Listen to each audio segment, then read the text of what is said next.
All right, guys, I got some questions here. So, this axle came apart on me on the way home. It was a new axle, and apparently it just wasn't good quality. But that's not my questions. So, I've already cut this axle to get it out of the way because I don't have a lot of time today, and I just really wanted to see what was going on with this thing.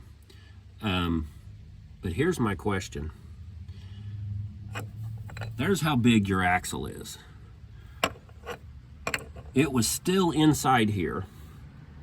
It can't come out because it's trapped in there.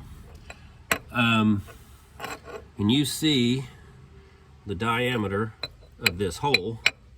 You see the diameter of this axle. So that the CV joint, the inner parts of the CV joint, when I pulled this apart, and this is exactly how it was. This boot is not destroyed, it just popped off. But the inner parts of the CV joint vanished. They are nowhere to be found.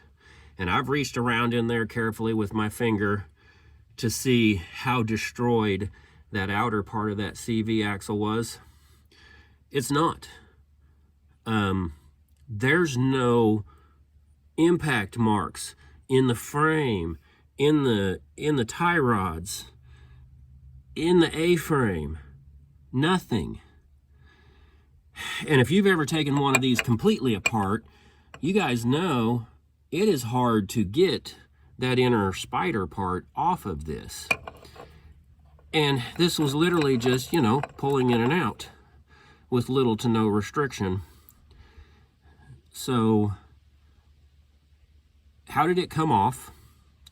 How was there enough room for that inner joint to turn completely sideways, because you have to turn them sideways to get them out, especially with this axle still in here, and it come flying out at 70 miles an hour and not destroy a single thing and vanish without a trace? I've seen some weird stuff over the years working on vehicles and other equipment, but yeah, this one's odd. I would expect a lot more damage